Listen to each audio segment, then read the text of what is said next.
yeah. Hello. I forgot to put it on OBS. Hi everybody. Hope everyone's having a fantastic morning, afternoon, or evening when you are. I know how to do a stream. I know how to do streams. But hi everybody. Today we're playing a game that you can't see right now, but I will swap it over so you guys can see it. There we go. I think there's like it. There we go. It captures. Cool. Yeah, wowee, it's me. Welcome. I gotta make this a little smaller so you get to see the whole thing. But right today, Moji and Bradbury are out. They weren't feeling too good today, so instead we're gonna be playing a little game I found on itch.io, which is called The Villainess Just Wants to Eat. I know nothing about this. That's a mood. I know. I just want to eat too. But Yeah, it's like a typical villainess story, so like I don't think they're gonna be reinventing the wheel too much, but I think this will be really cute. Yeah. And also, if we finish this really early, like I don't think this is a demo. It said nothing about a demo on the page. This is kind of like a short little cute experience.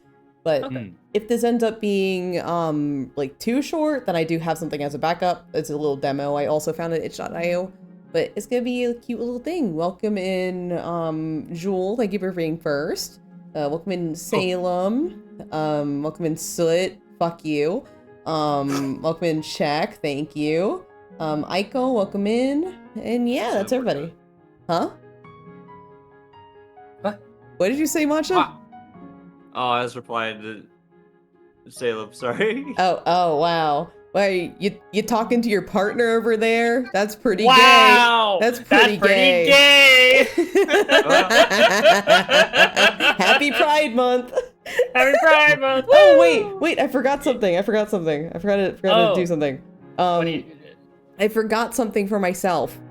Just a second. Hi, my name is Tenten Arsene. I don't know who I'm voicing in this game. Yeah, introduce yourselves while I'm doing this. I'm Matcha. Yeah. Yeah. And my name's Nur. Technically, this is my birthday, Atome Tuesday. My birthday's in 2 days. Oh! Yeah. Whoa. Birthday! Yeah. Birthday! I'm not bringing up the party hat. I just put myself in like fancy glasses and shit. But but yeah, I'm turning 30 in 2 days. Entropy is happening. Entropy is happening. Yeah. I heard from Czech that my like bones turn into dust after I turn 30. So like I'm prepared for geriatric duties. That makes sense. That's gonna be me next year. Oh yeah, you're gonna become geriatric and blow away in the wind like dust? Yeah. Yeah. Let's hear it for aging. Am I right, fellas? You're up next month, Matcha. Oh god, that is true. Matcha! Casually forgetting you're turning 30 in a month. Oh my god. In a month? Oh my god. Yeah, like me and Matcha are like around the same age. That's all. I just remember it very clearly. They're like, I'm older yeah. than Soot. Huh? I'm older than Soot. That's all that matters. Soot's a baby. Oh my god. Get this child out of here. Astro turned 30 this year. Oh my god. Astro needs to give me advice on like on my future geriatric bones. But anyway, let's get started with The Villainess Just Wants to Eat. Oh, yeah, wow. We're just getting right into it. Okay. You can only expect so much from Renpy, okay? The Hitman one, my magical kindness made the cold prince fall in love is the newest craze among manhwa readers. That sounds like a real one. I know. Oh. Honestly, it's not the greatest out there. I've definitely read better. The plot is repetitive and the characters are the most basic tropes. However, there's one thing that keeps me reading, the food. I just love how the desserts look so realistic. I know Otilia and Lewis are having a moment, but I sigh, scrolling down my phone screen. Yeah, I have commercial right. I was unmuted. No. That's strawberry shortcake. I want to reach through the screen and grab it. My stomach growls and I sigh once again. It's late at night, as it usually is when I do my daily reading of manhwa. Maybe I should get a snack. Just a few more chapters, then I will. As I read, I can feel myself getting drowsy. The pale blue light makes my eyes tired, and I try to keep myself awake, but my body feels weird. Ugh. I lay back on my bed, phone in hand. My body feels light and tingly. Did I eat today? I'm sure I did. Did you not eat? So what a steak? Oh man, there's a steak over there, but I just can't get up. Why do I feel this way? My eyes drift closed. I decide not to fight the feeling and fall asleep. I'll just eat a big breakfast tomorrow. And that steak. Liar. No one ever eats. What's her name? Oh shit! Wait. Chat. The name. Just a second, I forgot to do that. Oh, whoa. Oh, it's already on. It's already on. Chat, you can. Yeah, chat. Oh, Salem, name our villainess, please. Her name is Boofy. Oh. Okay. Oh my god. All right, Boofy. The Luffy. Yeah. Boofy. Whoa. The next morning, I could hear the sounds of birds chirping. My nose twitches as a sweet scent slowly wafts through the room. With a groan, I sit up, my eyes still closed. My muscles are sore, and it feels like as if I ran a marathon. The smell of food is enough to make me crack open my eyes. Immediately, I notice a silver tray on my bedside. Oh my god. What's this? She's so cute! It's Boofy! I pick it up and set it on my lap. With a thick swallow, I take off the lid. Oh my god. On the tray is a delectable-looking breakfast spread, 2 scones, a tiny container of jam, a croissant, even croissant? Even a bagel with cream cheese spread across it. My mouth is already watering. Don't mind if I do. Without a second thought, I start digging in. I let out a satisfied groan as I eat. This is delicious. Whoever made this deserves the world. It's absolutely perfect. My thoughts are interrupted by a lady bursting into my room. I pause mid-bite. She stares at me. With what eyes, I don't know. I stare back. She keeps staring. No, lady! It's not until that moment that when my surroundings finally start coming into view. An expensive wardrobe with a mirror gilded in gold, expensive white trim detailing the entire room, floral wallpaper, thick and soft down comforter. I am not in my bedroom. I take another bite of my croissant, my eyebrows furrowing. The lady in front of me, who I now recognize as a maid, looks at me in concern. I keep looking around. An odd sense of familiarity settles in my stomach. Something about this room. I know it. I finish my croissant and look over at the maid. Can you hand me a mirror? Just a mirror. She bows her head. Yes, my lady! She seems nervous as she grabs a handheld mirror off the dressing table. She hands it to me, not making eye contact. Teach me about bazongas! Whoa! Don't go shouting things like that! Bazongas. Please teach me about bazongas, but my maid. Clue number 1. About eyes. I look in the mirror, and I'm met with rosy and plump cheeks. My hair is short, brown, and curly. Clue number 2. Ah, so it does happen. Isekai, a genre where the main character gets transported into another world, usually through death. Thank you. I don't remember dying. I only remember falling asleep. Perhaps. I mutter to myself. I frown. There's a hint of disappointment. If I was going to be isekai'd, I wanted to be hit by a truck! What the fuck? Well, you can't pick and choose. I set the mirror down next to me and pick up one of the scones. I slather a healthy amount of jelly on it and start to eat. She really said fuck it. Yeah, fuck it. I'm just gonna eat. Honestly, fucking mood. It would seem that I am now living in the world of my magical kindness made the cold prince fall in love. Not my first choice. I'm in the role of villainess. Also, not ideal. In the many, many manhwa I've consumed, the villainess never gets a happy ending. Really? I pout. Taking another bite of my food, I look over at the maid. Where are we? Excuse me? I speak again. Where are we? The maid tries and fails not to look too concerned. Just because I have no eyes doesn't mean you can play pranks on me, my lady. The castle. Oh! My eyes widen as I pinpoint where in the story I was transported to. The character, the villainess, is engaged in a love interest. Lewis, the heroine of the story, Ottilia, had just started to study at the castle. I sigh to myself, finishing my food. Oh, are you ready to be dressed, my lady? I nod and set the tray on the bed. I get up and get dressed with the maid's help.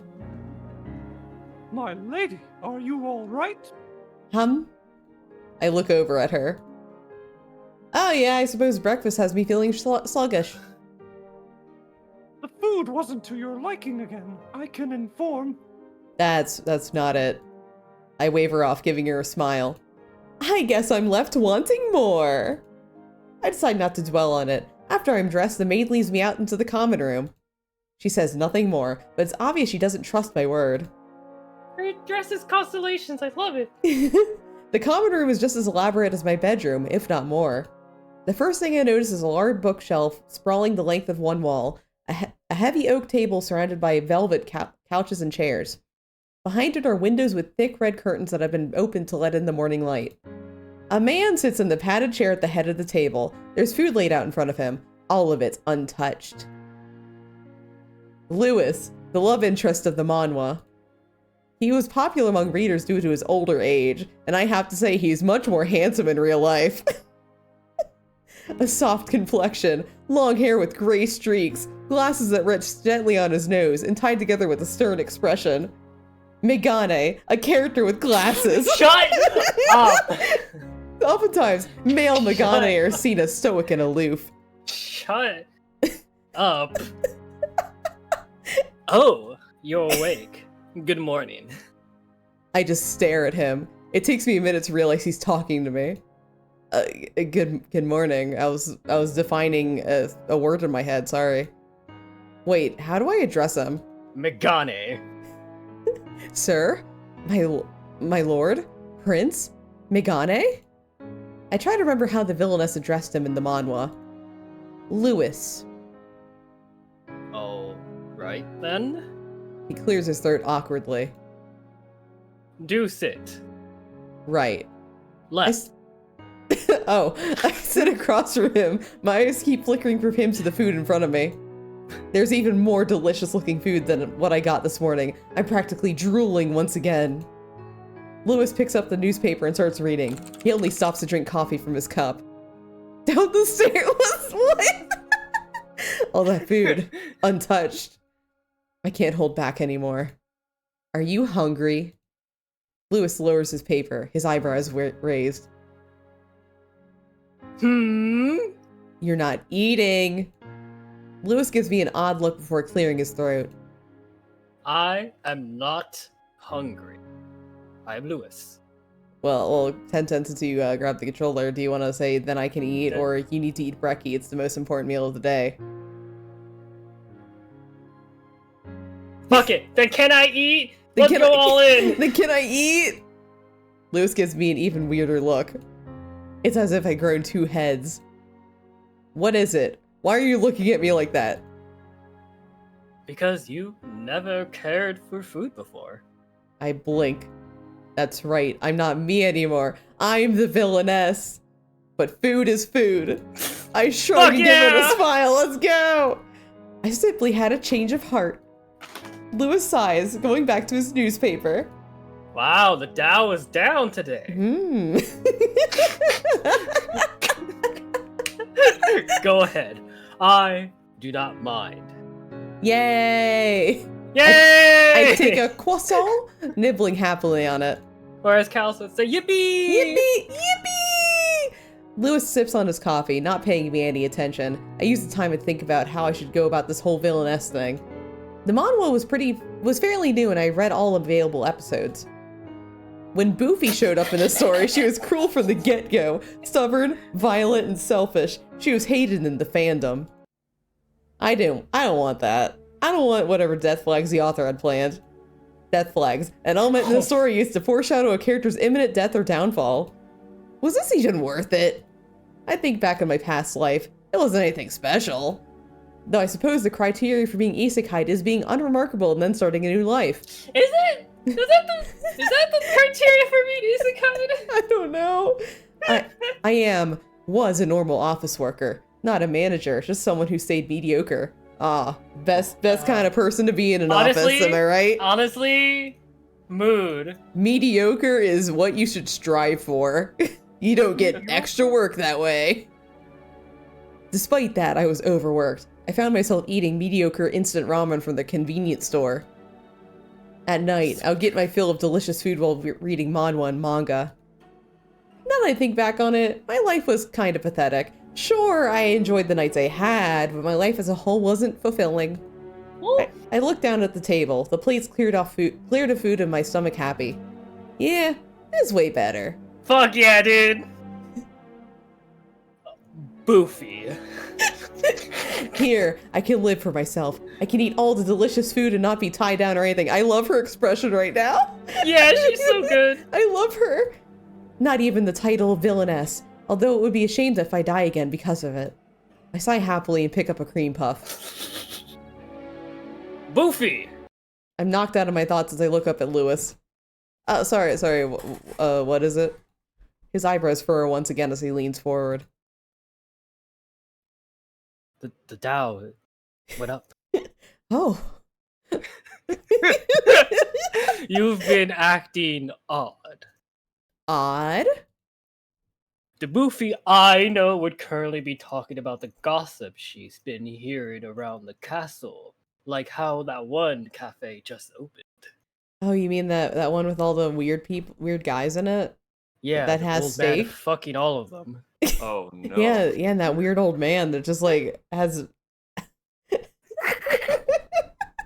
just has so many men around him.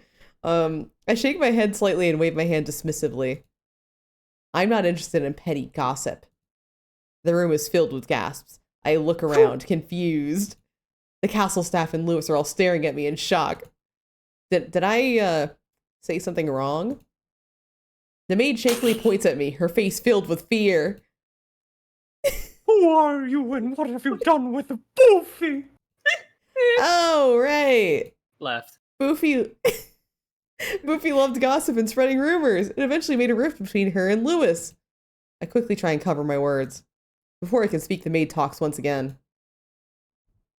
My lord, she has been acting odd since she woke up. She's been eating food she normally doesn't and has been acting more. She looks over at me, as if fearful of my reaction. More docile, and you don't need eyes to know that. Lewis sighs and pinches the bridge of his nose. I do not have time for this. I have stocks to invest. Oh no! He scowls at me. Scowl. Otilia is visiting soon. Be ready by then. Your really pretty dress is not you being ready yet. Oh wow. Without another word, he gets up and exits the room, looking at stock portfolios the entire time. I don't remember anything other than the Tao. the Tao, it's up. I turn towards the maid, the uneaten cream puff in my hand. Could you possibly ask the chef if there's any more croissants? They were delicious. I love her. I want to. I don't know what kind of game you're playing, but I will find you out as soon as I have proof. And eyes. Nice. And eyes. That would help out a lot. She stares at me one last time before making her way to the kitchen. I start eating the cream puff, letting my thoughts to come together. In the manhwa, Otilia and Boofy's meeting was basically the start of the main plotline. The original Boofy was rude towards Otilia, despite her prowess in magic and being personally trained by the head mage. She laughed at Otilia's face and made fun of her aspirations. Classic villainess. Lewis ended up defending Otilia. She was touched, and that's when they started getting closer. If I can avoid this first flag, I should be in the clear. It's not like I don't want them to end up together. I just want to live and not suffer the fate of every manhwa villainess. When I'm about to formulate a plan, I hear hushed whispering from the corner. I look towards the source of noise to see the maid and one man in a chef's uniform conversing with each other.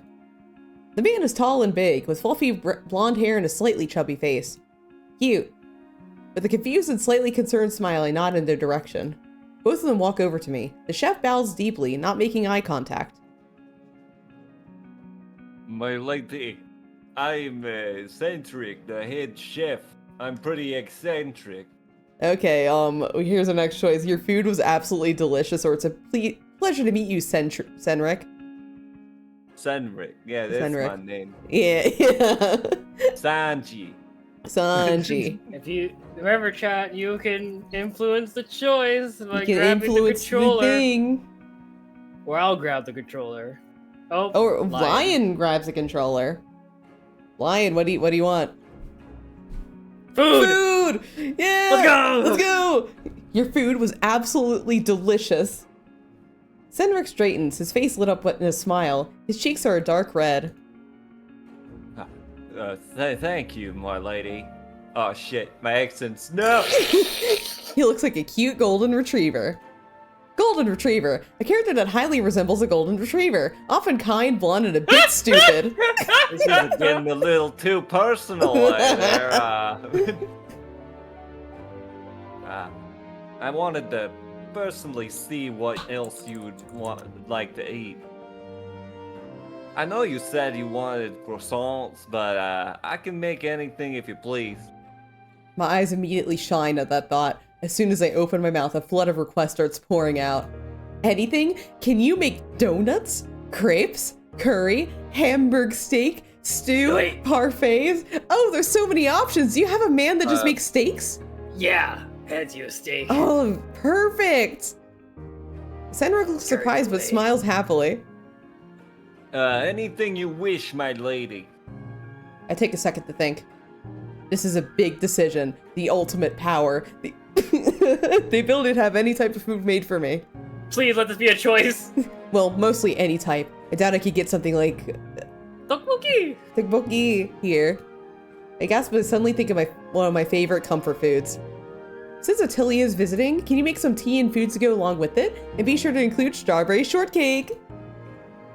As you wish, my lady, and at the moment I have a chance, I gotta go grab a burrito from downstairs real quick. Oh, perfect. Cedric bows his head and goes to get a burrito from downstairs. That same goofy grin still on his face. He turns and makes his way back to the kitchen or downstairs to get a burrito. I smile and mutter to myself, so adorable. Since I'm alone, I look over to the maid standing in the corner. Well, relatively alone, I'll take this time to look around. It's so odd and very surreal being in a place that was fictional before. I walk around the tea room, taking in every bit of detail. Fantasy manhwa tend to have a lot of detail, and My Magical Kindness Made the Cold Prince Fall in Love was no exception. Everything is elegant and just screams royalty, not to mention glittery. Why is everything so glittery? Why is there an electric kettle, by the way? I'm not questioning it. It's like I'll be blinded. It's a magical kettle powered by kindness. I touch a vase with gold accents, watching as it glints in the sunlight. To think I would ever end up in a place like this makes me wonder about my old life. Did people even know that I had died? Would they even care? What about the food in my fridge? It'll spoil. Such a waste. I can hear more voices getting closer to the room. I turn and see Louis, Attilia, and the Grand Mage. Whoa. Oh. Attilia is even more gorgeous in person. Golden locks fall across her shoulders, looking as smooth as silk. She has a rosy complexion, her hazel eyes captivating. She's the typical heroine, except her beauty puts her above others. This is what I see. This is when it sets in that I truly am inside a manhwa. I grin, walking over to them. I curtsy, my eyes meeting hers. She's very cute. She's short. Yeah. It's a pleasure to meet you, Miss Attilia. I am Lady Boofy, but please call me Boofy. Oh. Ottilia's eyes widen. Just for a second, she hesitates before returning the curtsy. It must be a surprise. Boofy's reputation was already less than ideal from the get-go. Besides the rumor she spread, she was known to be mean-spirited. What's supposed to happen at this point is that Boofy, or I am supposed to scoff and make fun of her background. I call her a wannabe noble that has no true talent and will only end up as trash.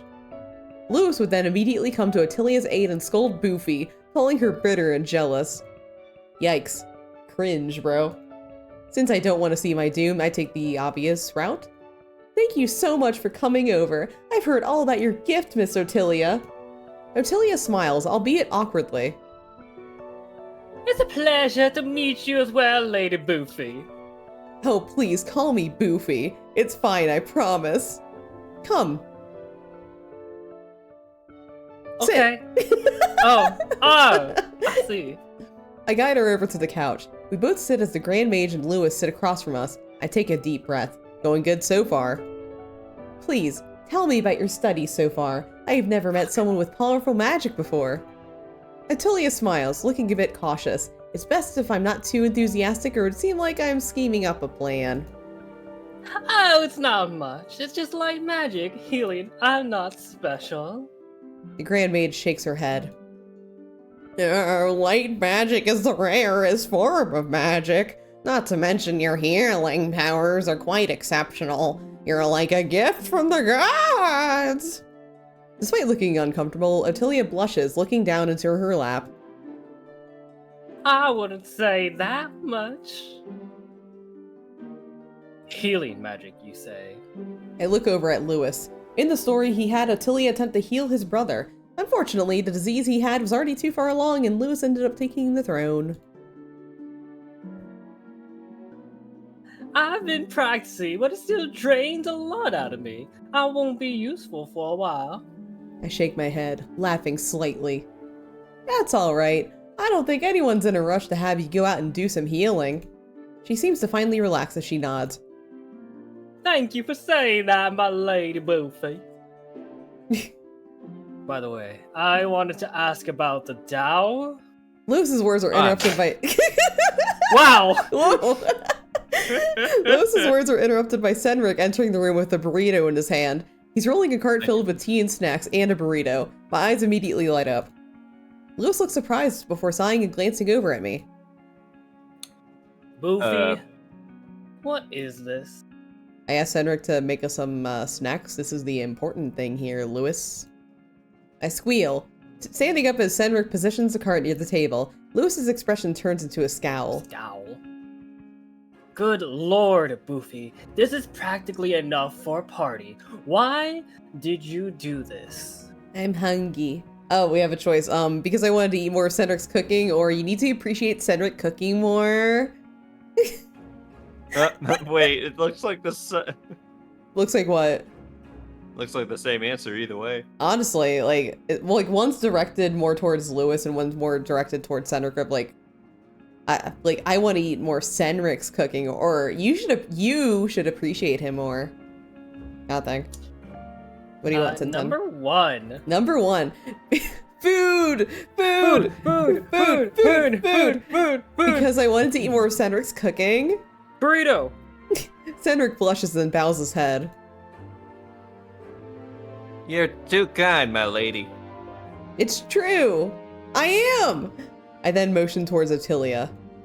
Come, you must taste this cooking. It's absolutely divine! I don't think it's entirely appropriate. Oh, shush, we have guests. We can't have them hungry. I'm hungry too. Otilia walks over, her eyes scanning all the options. Pick whatever you like. She settles on a pink macaron filled with some type of jelly. She takes a small bite, then she takes a bigger one, popping the whole thing in her mouth. This is delicious. Cendric chuckles, rubbing the back of his head sheepishly. It's not my best, but I appreciate your words, Magic Man. I click my tongue, giving him a mock stern look. You need to have more confidants in yourself. Have confidants. Anyone would be lucky. You need to have confidants. Anyone would be lucky to have your food. Cendric doesn't say anything and looks away. His face is almost completely red. I bite back a giggle. Lewis. I bite back a giggle and then turn to the food, grabbing some for myself. Lewis, who had turned into Lewis from Cendric, sighs and rolls his eyes. Well, anyway, I can't do Macho's act. Anyway, back to the topic at hand, the Tao. We all sit with our plates, a conversation about the stock market flowing easily between one another. The attention is on Otilia and her upbringing. Oh. I never thought I'd be in a position like this. It seems so surreal that I'm in a pretty and glittering dress while talking to two most important people in the kingdom. At first I was worried that would feel out of place, but I am genuinely having a good time. I feel like I have settled in, if only for now. I just need to avoid becoming a villainess. Well, I'm no one to celebrate. What? Of course you are! You faced a hard childhood and look at you now, studying directly under the Grand Mage. That deserves a party. Attilia giggles, covering her face. Oh, please, you and Prince Louis have been the talk of the town since your engagement. Lewis's face turns red and I smirk slightly. Right. Engaged. You know, it would be great to have a ball. Lewis looks at her curiously. Put my hand on my hips to do that voice. A ball. She nods, a sudden glint in her eye. You two haven't had an engagement party, correct? I nod before glancing over at my fiancé. He isn't one for parties. I'm too busy. Yeah, I know the stock market. Yeah, I know the Dow was like consuming your down life. again. Oh Yeah. no. And introverted. GameStop. Oh no. Like I'm one to talk. I spend my nights reading manhwa. Not exactly party animal material. How can you expect to be king if you can't organize a good old ball? Lewis opens his mouth and shuts it. Attilia smiles as bright as if she just won a prize. It's settled. I leave the planning to you two. Bye. There isn't much room for discussion. Attilia quickly changes the subject and refuses to let it circle back to the party. After a while, both her and the Grand Mage depart. Bye. I sit back in my chair, sipping on some tea. I think that went well. Well enough to form a good relationship with Attilia and not to be blasted away by light magic. Victory! Boofy. Huh? I look over at Lewis. He's staring right at me as if he's studying the stock market. I am truly concerned for you. You aren't acting like your normal self. You haven't talked about that cafe. Would you rather I be cruel and rude and wanting to meet the old man with 5 boyfriends? No, but... Then there is no problem. Oh. That shuts him up. He exhales, rubbing the bridge of his nose. You do know I have no time to be throwing party. I am to be crowned King Investor soon. I need to spend some more time focusing on that. Now, if you could excuse me, I have to do a line of coke before. Okay. Oh no! I place my hands on my hips and grin. Leave the party planning to me. Anyone can tell that Lewis is stressed. The last thing I want to do is add more stress to his daily duties. I want him to relax and maybe lay off on the coke a little bit. I'll coordinate with Senric and the other castle staff. You can focus on your work. You do that? Of course. You only have to keep up appearances at the ball. No party planning. He thinks for a moment. It looks as if he's having an internal battle with himself, just like as he thinks about whether he wants to invest in GameStop or not. Finally, after what seems to be an awkwardly long time, he speaks. Alright, but if you run into any trouble at all, come. Straight to me. Is that clear? Yeah, okay. Yes, my prince. He gives me a look. I giggle, continuing to sip my tea. What he doesn't know is that I'll use this chance to eat more of Senric's food. Oh no, the Nasdaq. It's truly an evil plan. I finally figured out what the other ones are. The thought of planning a whole party makes my stomach growl. I honestly don't know why it would be a good idea. I never planned a party in my life, not to mention I'm in a completely different time period. Yes, I want to eat more of Senric's food, but party planning?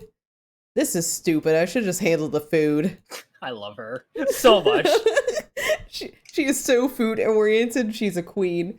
I decided to go to the kitchen to see what's for dinner. The noise barrels out of the kitchen, mixed with the scent of food.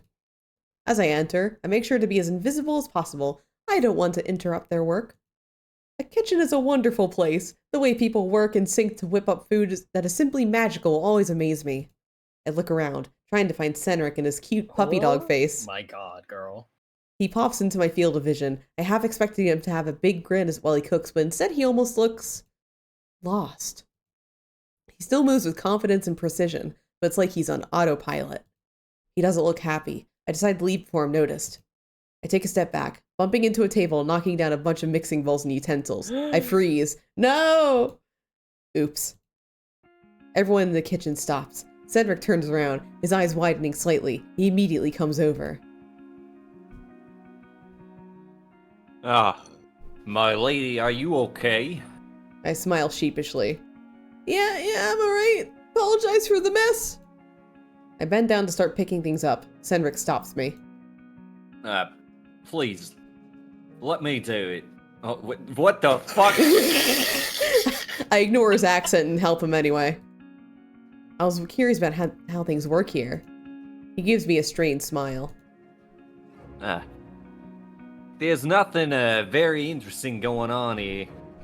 I scoff, setting the utensils back on the table. Nonsense. I love eating, so I wanted to see how you cook as well.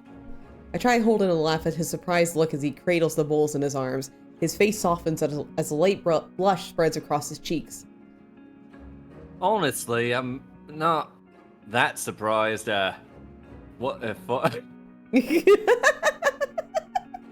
Sorry, I was on the. Sorry, I was on the wrong hemisphere for a second. Oh. I am shit. Oh no. I was kind of expecting you to come visit in the future since you seem so interested in my food. Of course I am. It's delicious. I peek over her shoulder to look at the pot simmering on the stove. What's for dinner, by the way? Cedric deflates like a balloon. It's like 3 p.m., girl. Stew, beef stew. Oh, I love beef stew. I clap happily, bouncing on the balls of my feet. I go to the stove, peeking into a pot. The deep, warm, and comforting scent of beef stew wafts into my nose. I let out a sigh, a relaxing feeling coming over my body. It looks so good! I can feel Cedric's eyes on me, his eyes practically filled with awe. I don't know why, but it makes me smile to see him happy. You really love food, huh? I do, it's... What the hell is going on here? Uh-oh. I turn to see Lewis glaring at us with his arms crossed. Well, not us, more specifically me. I give him a smile. He sighs heavily as if he just found a child sneaking snacks before dinner, which I did not think of doing. Definitely not. This time... Lewis walks over to us and puts his hands on his hips. Can you not bother the cooks? Oh, she's not a bother. Lewis turns to him and his eyes narrow. It wasn't in an angry way, but it was enough to make Cedric cower just slightly. My lord. I wave my hand dismissively. It's fine. I came in here to see Cedric and how he works. But I place my hand on his shoulder. Focus on yourself, Lewis. I got this. You can trust me. Go focus on the stock market. He gives me a skeptical look. I can tell that he still doesn't trust me yet, but I can prove to him that this will be a piece of cake. Then maybe I can prove it to myself in the process and also get some cake. alright, I'll leave you to your own devices. I have to check on the NASDAQ. After Lewis gives me an unspoken warning, he exits the kitchen. I shake my head. I apologize about him. SMH. It's no worries. He's the crown prince. Cedric smiles shyly, not meeting my gaze. Am I really not a bother? I know I could get really excited about food. I actually think it's cute. He pauses for a minute as he processes his own words. His face turns red. Ah, shit. I mean, it's cute that, well, not cute, it's very... I love how you love food. I giggle, covering my mouth as I do so. I'll leave you be for now. If it's alright with you, I can come by tomorrow and talk about the ball. Cedric bows his head. Yeah, but don't be too familiar. I don't want any kind of, like, rumors that could get my head cut off, you know? No! You know, like, I don't know, stealing the fiance on accident of the crown prince sounds like an easy way to Dead Street.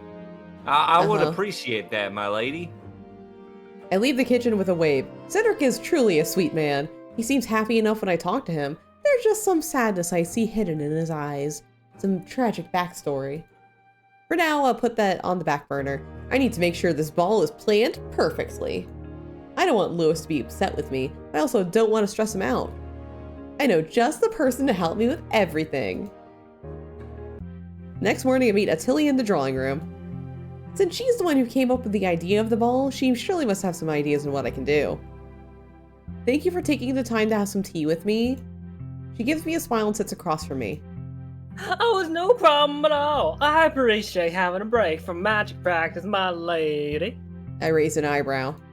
Ottilia, no honorifics. We're friends, are we not? Sorry. How have you been? Lewis mentioned he found you hanging out with Cendric.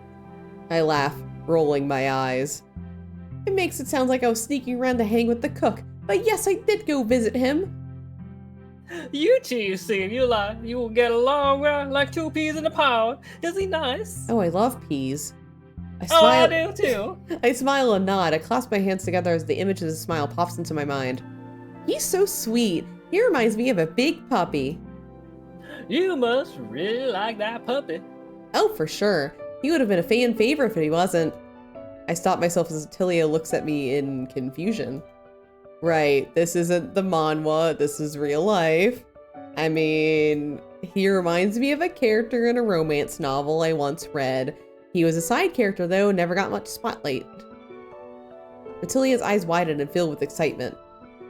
I didn't know you read romance novels. I do. I don't read them as often, but I enjoy them a decent amount. It's almost like you read them every Tuesday. Almost. I can share some of my visual novels if you like. I give her a smile. That would be delightful. I'm glad there's someone here with similar interests as me. It does make it easier. I'll admit I am slightly lonely.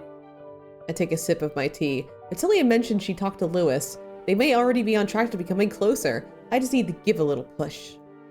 Don't worry, Ottilia. Lewis and I will make sure to keep you company.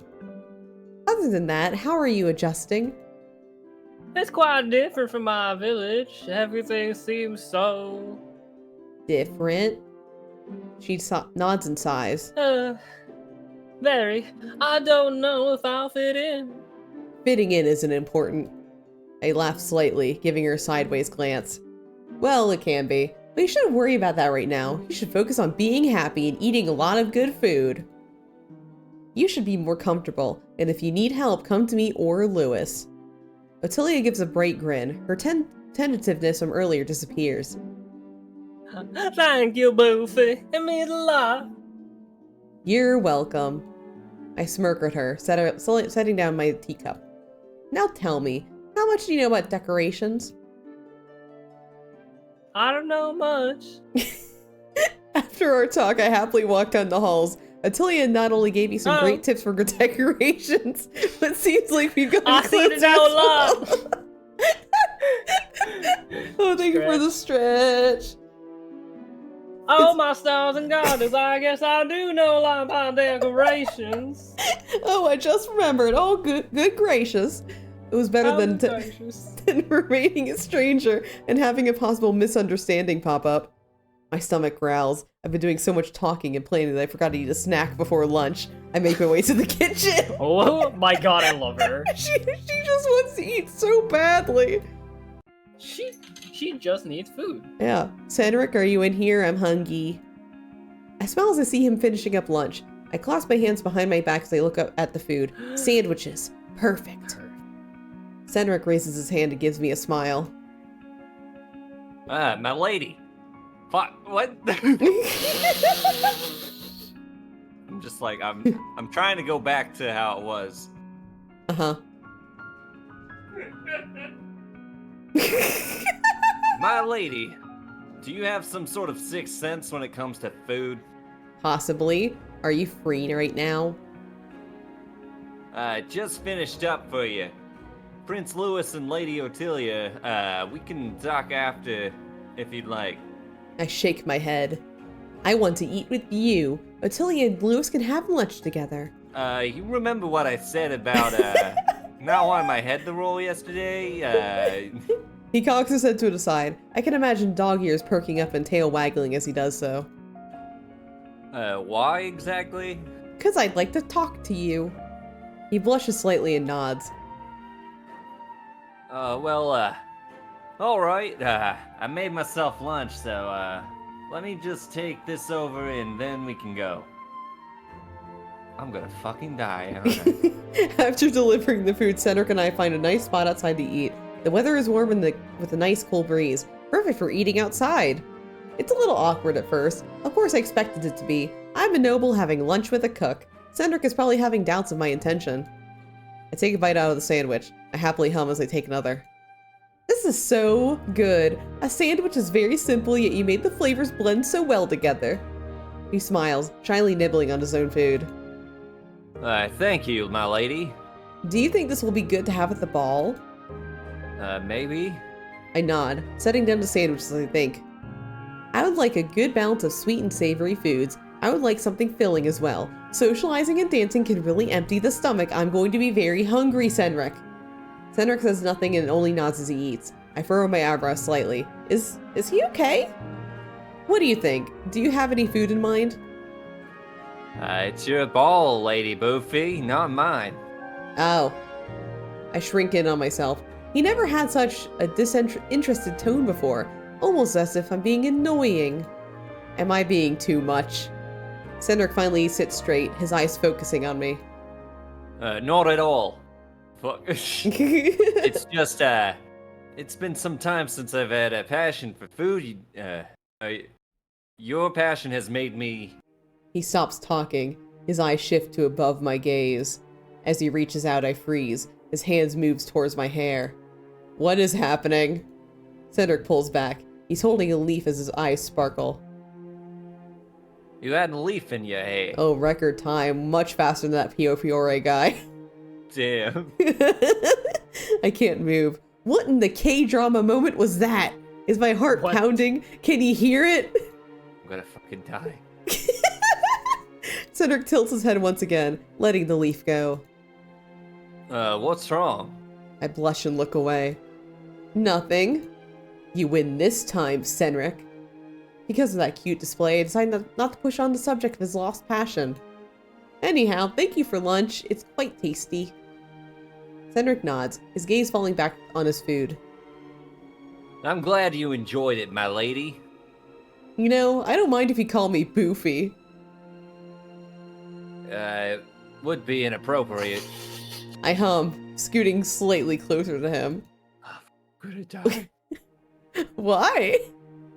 He clears his throat awkwardly. He takes a bite of his sandwich. Because I'm a chef. You're a noble. And you're fucking engaged. I laugh, bumping his shoulder. It's alright. I won't bite your head off for not addressing me properly. In fact, it makes me somewhat uncomfortable if you do.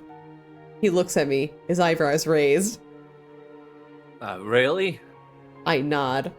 I purse my lips, trying to explain my reasoning. I can't just say that it's because I've never been addressed that way before coming here. I think for a moment before coming up with something. It makes me feel like I'm higher than others, more important. I shrug. I don't like that. I don't want you to see me that way. Cedric looks at me. His expression is soft, a ghost of a smile on his lips. Okay, then I'll call you just Boofy. Good. The next day I arrive at the kitchen. I give Cedric a smile as I wait in the door. Oh no. What's on the menu for today? Flatbread. Let's go! Woo! Yeah, the New York style flatbread pizza, right? Woo! The thing about My Magical Kindness Made the Cole Prince Fall in Love is that the author put whatever food they wanted. Let's go! It didn't matter if it was accurate to the era. As long as it looked good, it was in there. I take a deep breath. It smells even better than the delivery I used to get. I excitedly bounce on my feet as Cedric packs up the food. We usually leave earlier than the normal lunchtime so as to not disturb Lewis and Ottilia. In actuality, I don't want Lewis for scolding me for slacking off. Where would you like to go this time? I think for a moment. Oh, I know the perfect place. I grab Cedric's hands and drag him behind me. He follows with a content smile. Oh, his head's rolling. Oh, Yeah. his head's out. We go outside and I lead into a fountain that sits outside the castle. I sit on the edge, patting the spot next to me. Here! Good choice. He sits and takes out the food, setting it between us. I lick my lips in excitement as I look over the food. Along with flatbread, he also brought cookies for desserts. For drinks, he made fruit juice. Did you make the juice yourself? I ask as I pick up a bottle. The liquid is pinkish. I open the lid and sniff it. Sweet. I did, although it's not much work. Just basically putting fruits together and hoping they taste good. I sip on it cautiously. The juice is sweet with an aftertaste of tartness. My face scrunches up slightly before lighting up. I like it. It's a little sour.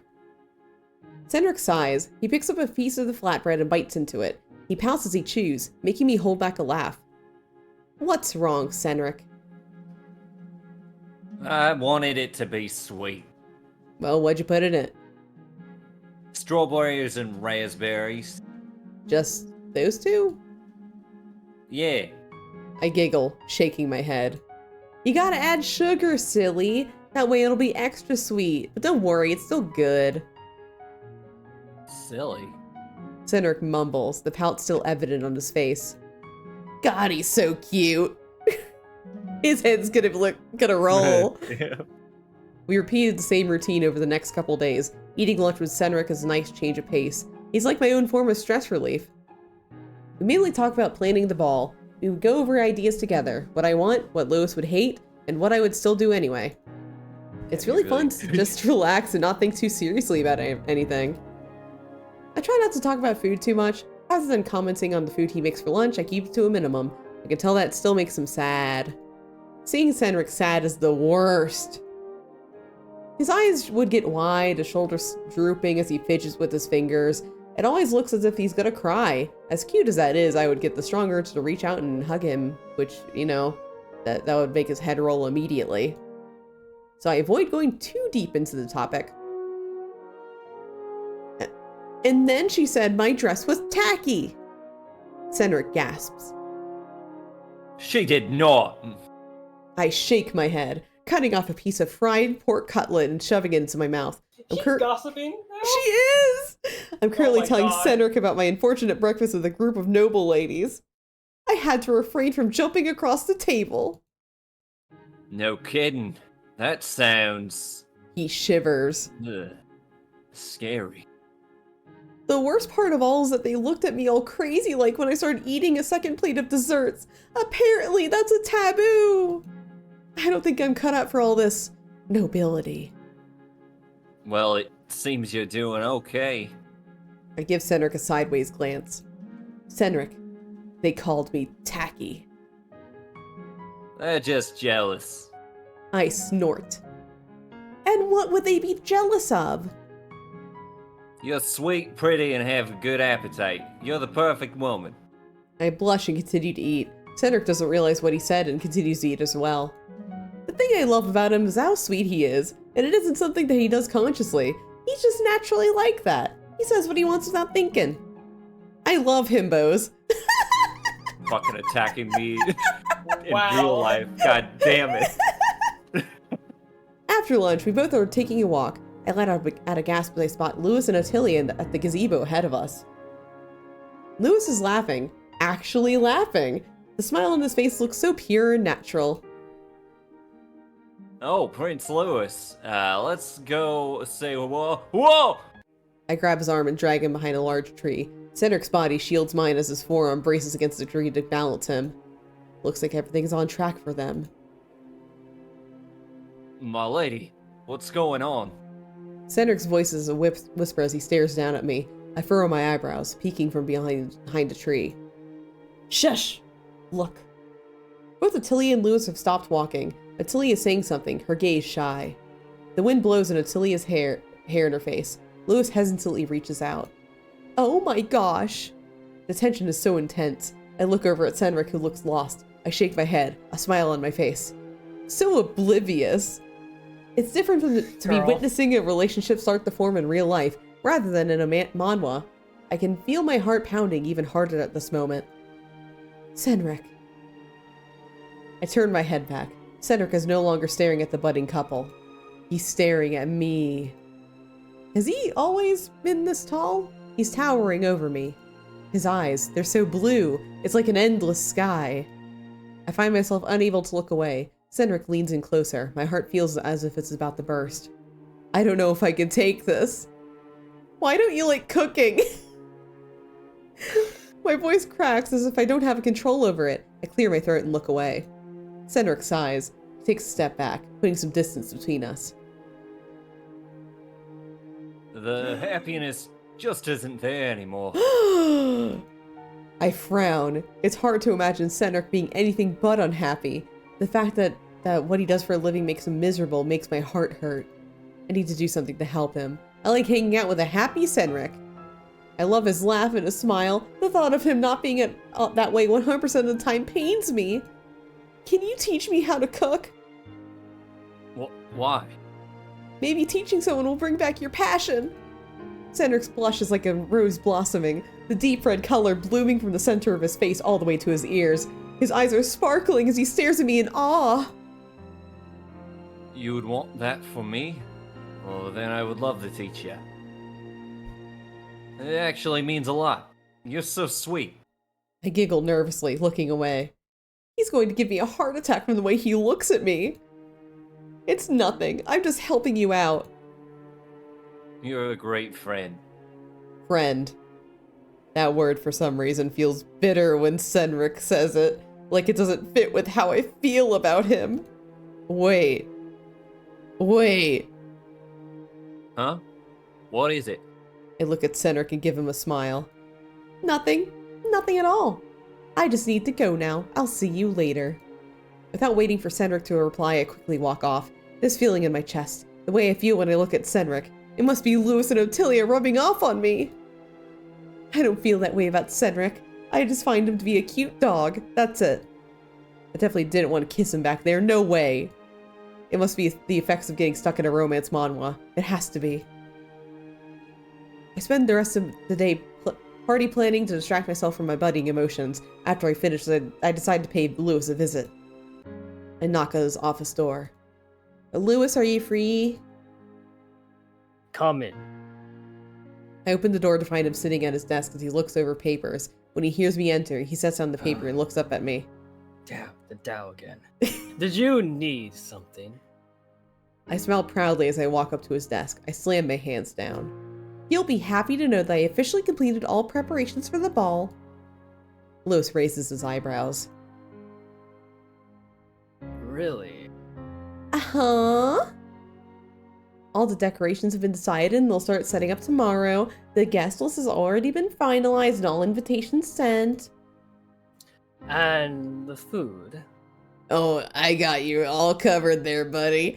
I'm working with Cedric on it. He's actually going to teach me how to cook. Why? Because it's necessary. He nods, leaning back in his seat. Wow, I'm really proud of you. Good job, Booth. My smile grows into a smirk. Thank you. Did I satisfy your expectations? Lewis sighs, rolling his eyes. He then gives me a playful smile. Yes, you did. Did you invest in the Dow too? I invested in the NASDAQ. Oh, it's down, Booth. No, I mean, good. Oh. Lewis clears his throat, crossing his arms. You know, you've been spending an awful lot of time with Cedric. I straighten my position and mimic his crossed arms. And you've been spending a lot of time with Ottilia. Lewis starts to get flustered as he blushes. I have not. I've been spending a normal amount of time for a married man with another woman. I raise my eyebrows. Uh-huh. Sure. We are just talking about the Dow.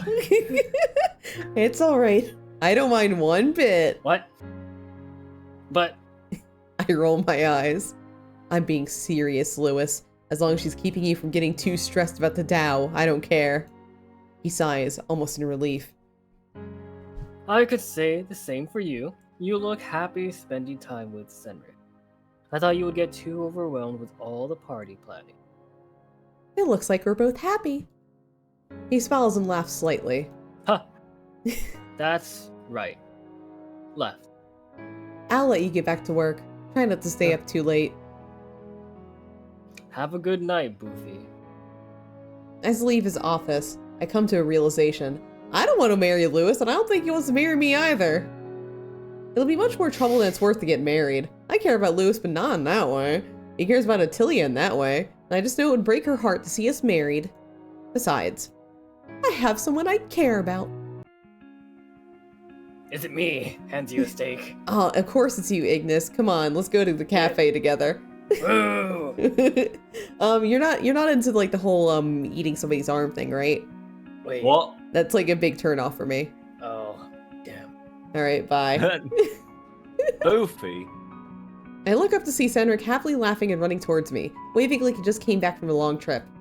So cute! Hi, Cedric, you seem very excited. Of course I am. I never get to go shopping with anyone, so it's not very fun. Well, it's going to be. I woke up quite early for this. Oh no. Oh, god damn it! No, Oshafont. Cedric needs some missing ingredients for today's dinner. He said it would be a good time to buy some items to teach me how to cook. We start our walk to the village. My hands ring together as I think about going into the village. I've only interacted with other nobles. I know in the manhwa, Boofy was hated by the villagers. She'd always get dirty looks and whispers. Of course, that didn't stop her from trying to make the lives of commoners miserable. I sigh. She really made life hard for me. I already had to deal with those noblewomen. I don't want to deal with commoners that hated me for good reason. Once we reach the village, I can already feel the sour stares. I ignore it and instead focus on the market. Stalls line each other, the middle walkway filled with people bargaining and shopping. My eyes are wide as I take in the stalls. I then turn to Cedric. Do you know what you need? He smiles. Of course. I know this place like the back of my hand. He leads me over to the first stall. The counter has knives of all shapes and sizes lined along each other. Do you need more utensils? Cedric shakes his head, his eyes studying each knife. I'm getting you your own knife. A knife! Really? No! Every good chef has a handy knife they love. Do you see any you like? The stall owner scoffs, crossing her arms. At least she knows anything about knives! Cedric frowns at her tone. My I just baby. smile, brushing it off. I don't. Do you have any suggestions? The stall owner looks surprised. Oh, the marigolds. I may not know my knives, but I know a bitch when I see one! She smiles, a hidden gleam in her eyes. She picks up a knife with a metal handle, gilded with jewels. This might suit your taste. I take the knife. It's heavy, too heavy for my liking. It looks too gaudy as well. I set the knife down. What about this one? I pick up a different knife. It's simple but elegant with a dark wooded handle. The metal of the blade is nice and clean.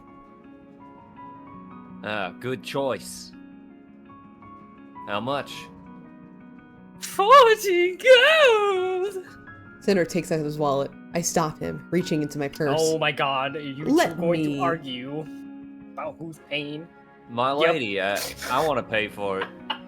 But it's my knife. That's fair. Okay, it's a gift. Let me pay. I blush and look away. Alright. After we leave the stall, I place the knife gently in my purse. I hum Your happily. Cedric Your looks around purse? with his eyebrows Just come in furrowed. handy Yeah. on the way back home. Why is everyone staring at us like that? I look up. Sneers, scowls, side eyes, all of them directed towards me. They're staring at me. Because you have a knife? Wait, Yeah. why? Don't worry about it. What do you need next? He looks skeptical, but decides to drop it. He leads me over to the vegetable stall. Okay, this is it. Wipe away all the damage Boofy has done. You got this.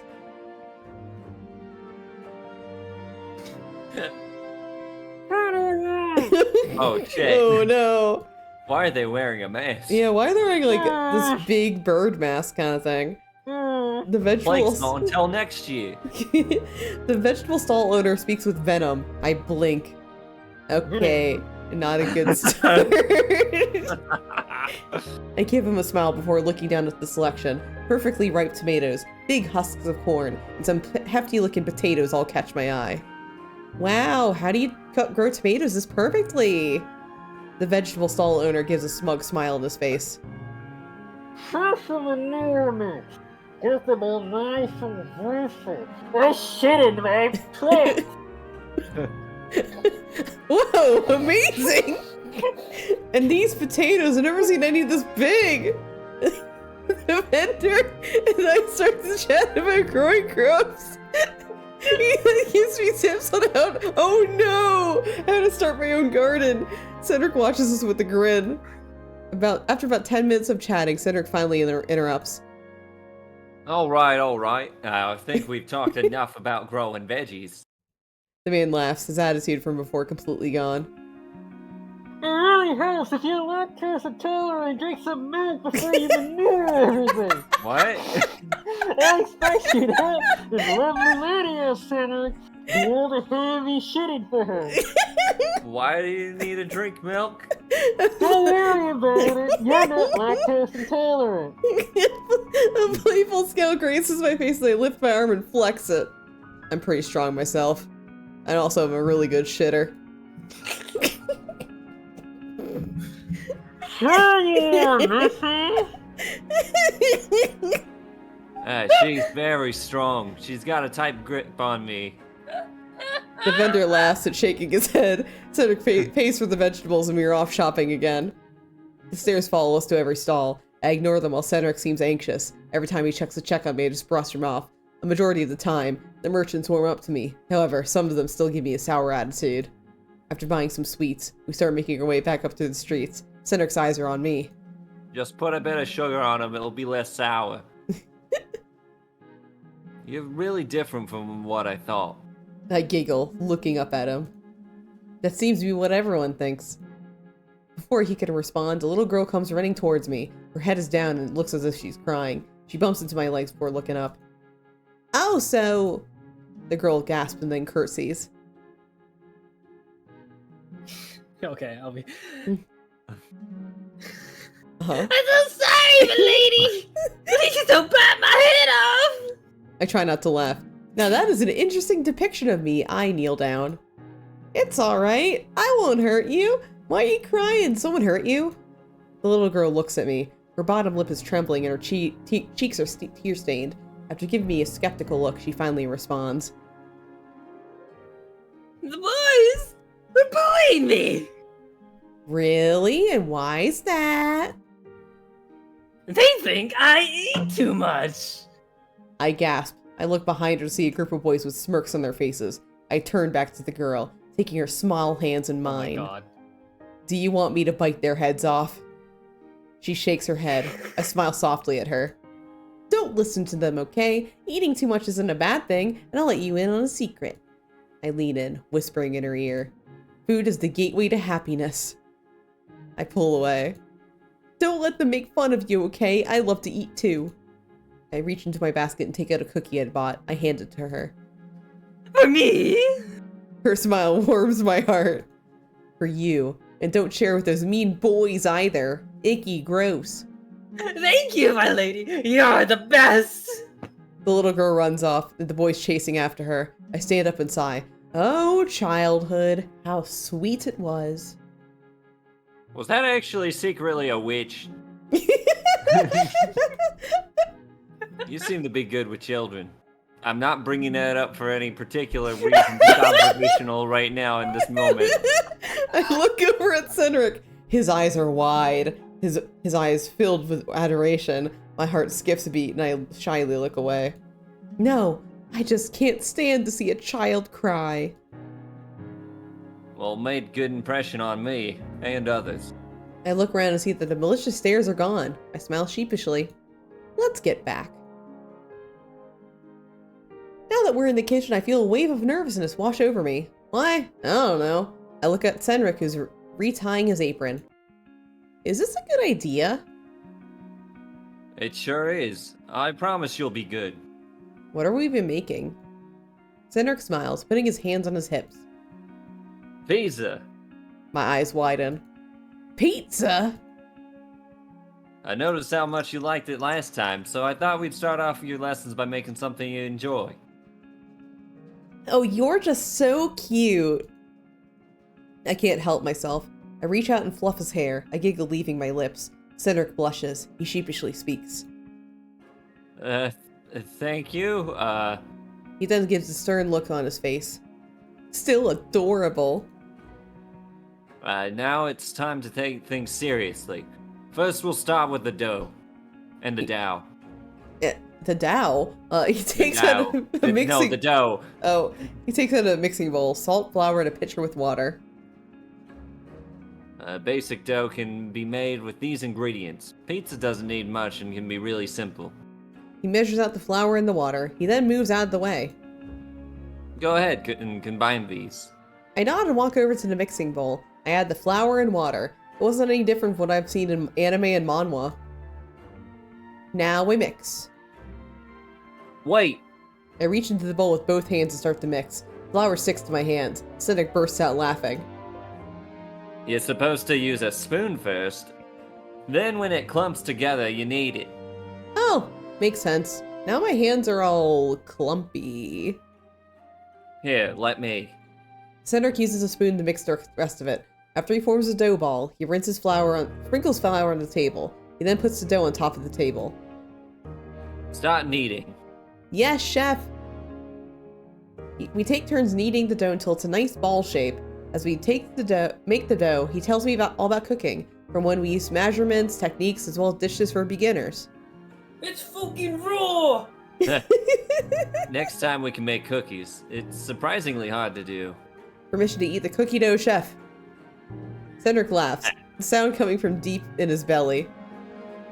Nah, it will give you a stomachache. Salmonella. He pauses. And I'm not speaking from experience. Uh-huh, sure. What next? Take out your knife. Knife! It's time to get saucy. Oh! Cindric places 3 tomatoes on the cutting board. I take out my knife, holding it in my hand. Don't worry, I got this! I give him a Don't hold it like you're gonna mug me. You hold it like this. Okay. I give him a confident grin as he corrects my knife handling. He shakes his head, crossing his arms as he watches me. I grip the tomato and try and cut it. It rolls away. I try again. It rolls away. Damn tomato! Cindric laughs. Centers the tomato on the cutting board. Let me help. He comes up behind me. It's like my whole world eclipses. His hands wrap over mine as he shows me the correct posture and grip. You have to hold the knife like this so you have control. Then curl your other fingers. Cindric curls my fingers with one hand so my knuckles are near the blade. Like this. That way you won't cut yourself. Now try. My eyebrows furrow as I try to focus on cutting the tomato. I block the feeling of Cindric's arms around mine as I slice the tomato. Come on, Boofy! Don't get distracted by him. You're gonna hurt yourself! I cut several uneven slices. Juice spreads across the cutting board as I squish the tomatoes. After a short struggle, I finally finish cutting the first tomato. How do you do this every day? Practice, of course. His warm breath sends a shiver down my spine, but as soon as I feel it, he pulls away. He gives me a smile. Good job. You just cut your first tomato. All thanks to you, chef. He laughs, shaking his head. Enough with calling me chef. Okay, chef. He scoops the rest of the tomatoes into a pot. What are you doing? Don't we need to cut those? Not for sauce, we don't. I pout, crossing my arms. You tricked me! Cindric gasps. What? Does this look like the face of a trickster to you? No. No, it doesn't. That's the face of a puppy. We continue our cooking lesson. Cindric is attentive, catching every little detail. He seems different, not in a bad way, just in a way I've never seen. With everything he teaches, he makes sure I understand. He's constantly asking if I'm comfortable, if he needs to slow down. His kindness practically radiates off of him. I could truly feel Cendric's passion for cooking, and it makes me wonder why he lost it in the first place. The mood is peaceful as we wait for the pizza to cook in the oven. I decide to just ask. What made you lose your passion for cooking? Cendric looks at me, his gaze unreadable. I mean, I could feel it when you were teaching me. I'm just curious. Well, He sighs, crossing his arms. I guess I should start from the beginning. Grew up on a farm near the border of the kingdom. My family was really poor and we didn't have a lot. Still, wasn't a bad life. When I was around 15, I wanted to help my family out. There was a local tavern. I started off as a server, but I showed a lot of interest in the food there. A smile appears on his face as he recounts the story. The food was truly amazing. It was simple yet delicious. It was a comfort. Eventually, the cook noticed and took me under his wing. He was such a kind guy. Taught me everything I know. Turns out he was a retired royal chef. When I turned 18, he surprised me with a letter. It said I was going to be an intern at the royal palace. One thing led to another, and I eventually became the head chef. It was like my dream. I could do what I love and provide for my family. But the more I cooked... His smile slowly disappears. Cendric's eyes filled with sadness, making me take a step closer to comfort him. Go on. the more I realized no one cared about how it tasted. He looked up at me, forcing a smile. But then when you started suddenly loving my food, I thought it was a sign. I stare up at him, my eyes traveling the features of his face. My voice is quiet. Do you think you could fall in love? I mean, with cooking? His smile softens into something more genuine and he nods. I think I already have. It's obvious there's a hidden meaning behind both of our words. My heart is practically beating out of my chest at this point. Before I can make myself more flustered by reading too much into this, I decide to ask another question. Why don't you like beef stew? What? Cendric frowns. People loved it in my village, but people here see it as a peasant food. I gasp, completely offended. What? That's an insult! Beef stew brings happiness and comfort. It's like a warm hug. I've craved your beef stew since I first tasted it. Cendric's face turns a dark red. He giggles, actually giggles. He turns his face away, trying to hide his flush. And then the timer goes off, causing both of us to jump. Cendric immediately goes over to the oven. As soon as he opens the door, the smell wafts out into the kitchen. Ah, pizza is done. Mamma mia! I watch as he sets it down on the counter. It looks amazing! You did good, Boofy. I give him a giant smile. I have a great teacher to thank for that. The more I hang out with Cendric, the more I realize I truly don't want to get married to Lewis. Before I told myself it was for Lewis and Otilia, but now I know. I want to be with Cendric. Gasp! Oh my god, it's such a twist, guys. They're spending time with him. I found someone who shares the same passion as I do. It's so easy to be around him. I don't need to act like nobility or fret over making mistakes. I can be myself. The ball's tomorrow. If I want to end the engagement, I have to do it now. So I make my way over to Lewis's room and demand we break it off. Maybe not demand, I'll politely ask. I go to knock on his door, but see that it's slightly cracked open. I mutter out a "excuse me" before opening the door. Otilia is in Lewis's room, and they're kissing. I let out a gasp. Finally! They both immediately pull away from each other, shock on their faces. Lewis is the first to speak. Boofy. It's not what it looks like. That's right. Why would just... I hold up my hands to stop them. Well, it's kind of funny to see them flustered. There's no reason for me to drag it on. I have been waiting for this to happen. My voice is calm, a ghost of a smile on my lips. What do you mean? Lewis, how are you feeling about the Tao and the marriage thing? Awful. Oh, awful. His face falls, but he quickly tries to recover. Otilia is staring at Lewis, waiting for his answer, and that's enough for me. Don't answer that. Boofy, I don't want to marry you.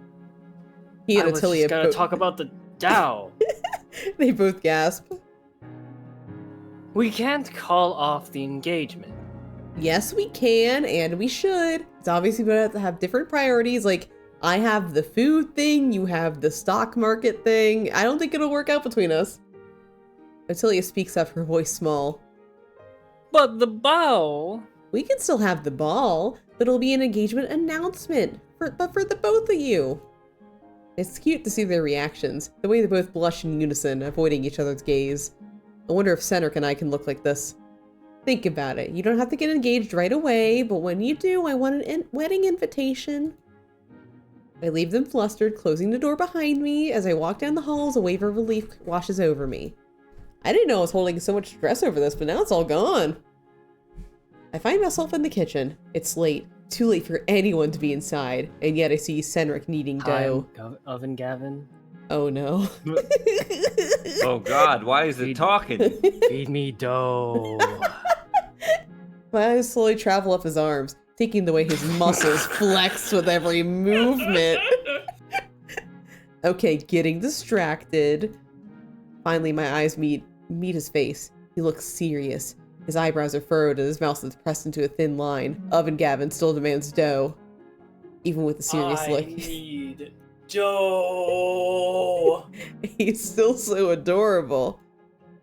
Why are you here? Adorable. Why are you here all alone with Oven Gavin?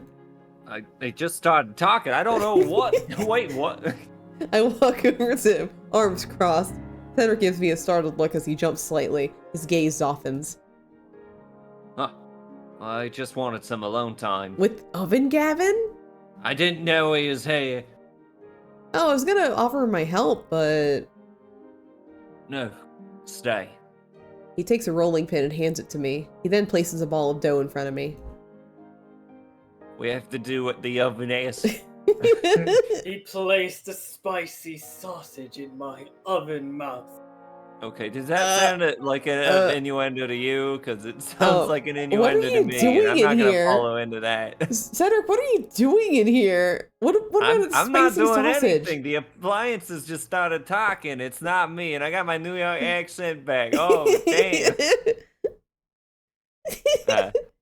You can roll this out then and cut it into tiny squares. I nod and get to work.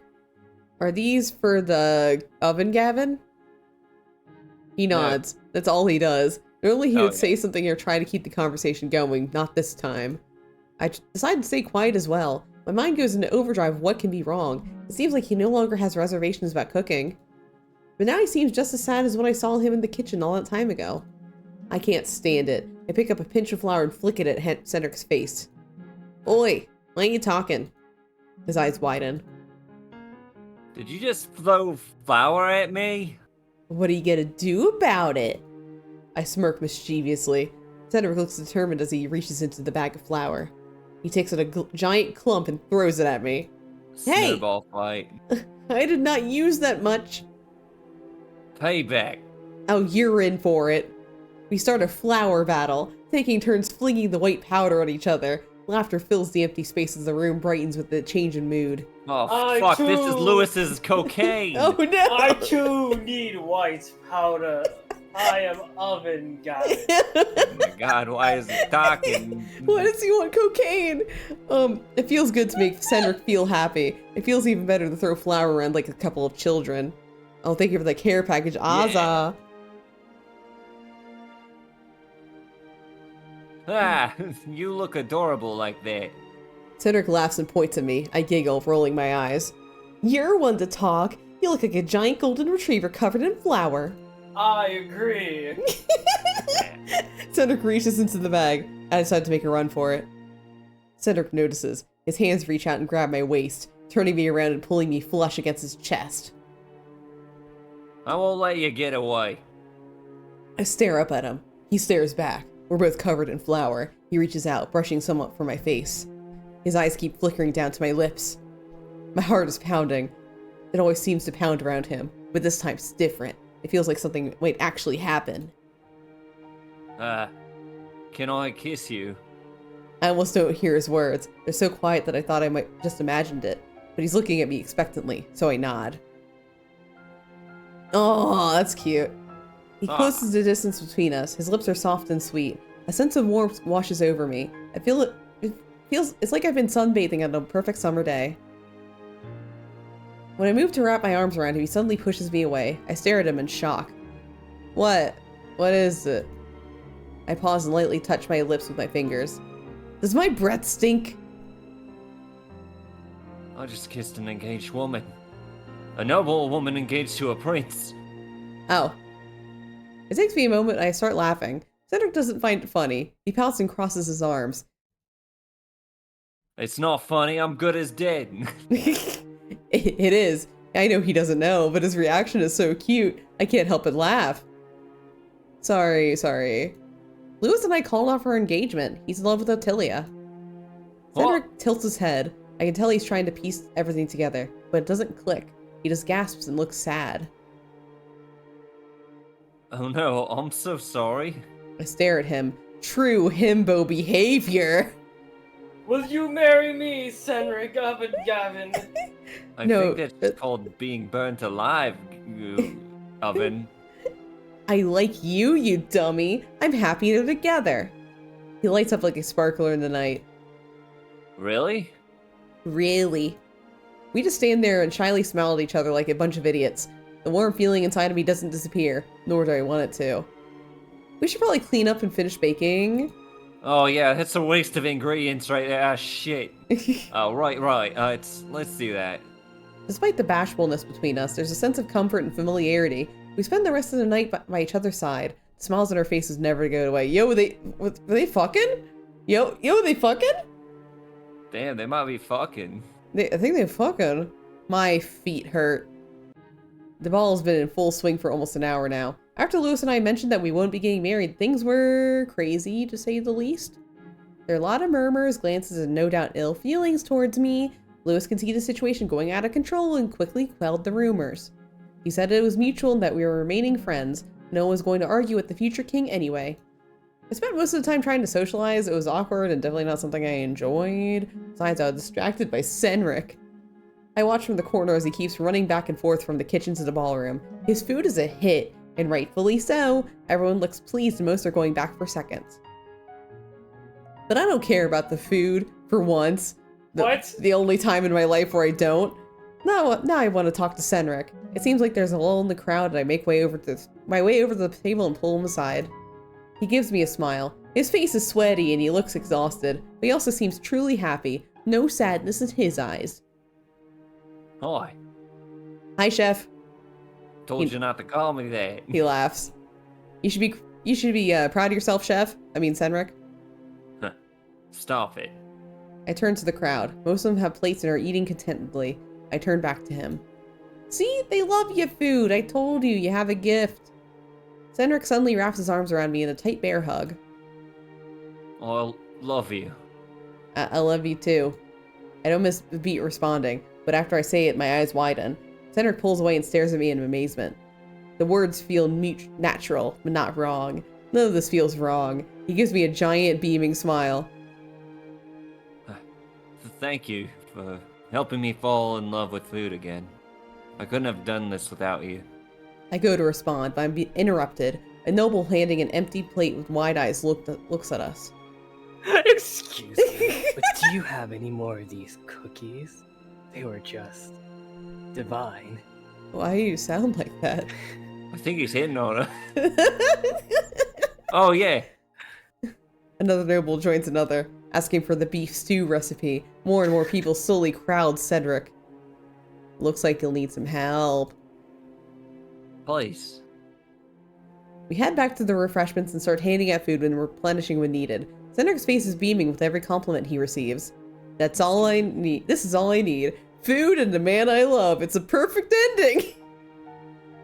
Yeah! Let's go! Is that it?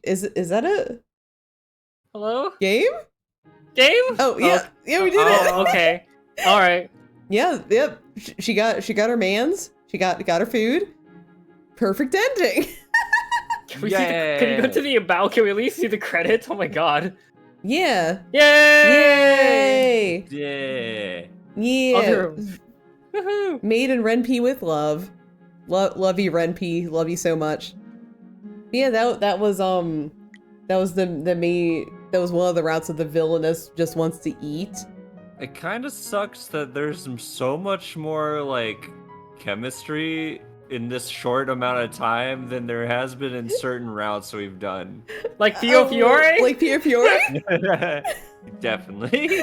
like it's funny, like these like really small indie otomes, like they really knock it out of the park compared to like big budget ones like Pio Fiore as an example, and Steam Prison too. I fucking don't like Steam Prison. I mean, we fell in love with Silhouette Game. Silhouette Game is still like the ultimate of the indies. Like nobody can fucking top Silhouette Game. It's made with so much heart and love. I love it so much. But I don't think I don't think we have enough time to do like the other demo I had, and I think there's like a good stopping point because we are like an hour and 40, so it'll just be like a little shorter than usual. But thank you guys for joining us for the Villainess Just Wants to Eat. It was very, very cute. I love me some indie Otome games. I want to play a little more. But yeah, next week we should be back on Cafe Enchanté for the final eel episode, and then things will get crazy from there. Crazy! This party's getting crazy! It's crazy. Oh, the real crazy is how did I go from New York accent to bad Australian for the whole time? I couldn't change back. It's the curse. You can't keep a consistent accent. Yeah, I don't know why. It's your superpower. I just tried to do Southern Belle for Attilia, and I was like, cool. Yeah. So let's see who we're gonna rate tonight. Let's see who's on. Yeah!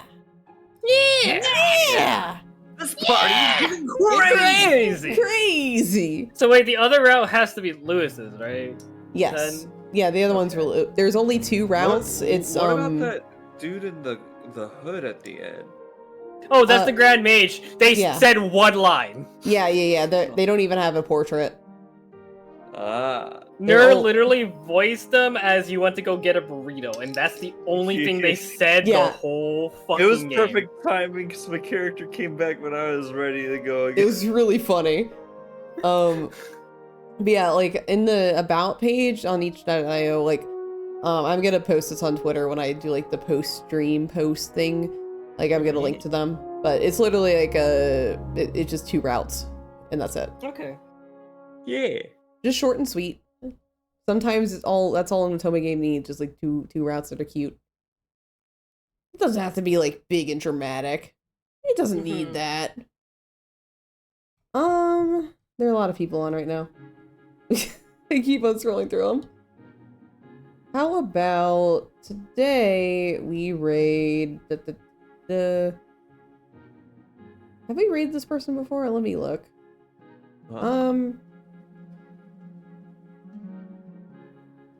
Wait, they in the title it says short stream. Never mind. It looks like they're about to like probably wrap up soon. So how about we go with Firo? Firo just started streaming, so that is perfect. Yeah. They are going to be streaming Sketchy's Contract, so it might be like a horror game or something. It sounds like a horror game title. Yeah. But yeah, thank you so much for joining us for this little adventure. Hopefully next week we'll have the full gang together to finish up Cafe Enchanté Eel route. And then, yeah. By the way, my birthday is in 2 days. I'm going to be doing a long Final Fantasy stream that day, so show up Wish for that. her happy birthday, chat, or else. Or else. It's my day. It's Nerd's day. And also tomorrow, it's Matcha. We're going to be playing more Stars in Time? Question mark? Yeah. With Jewel? Yeah. Yeah. Okay. Anyway, everyone say bye. Let's go. Bye. Bye.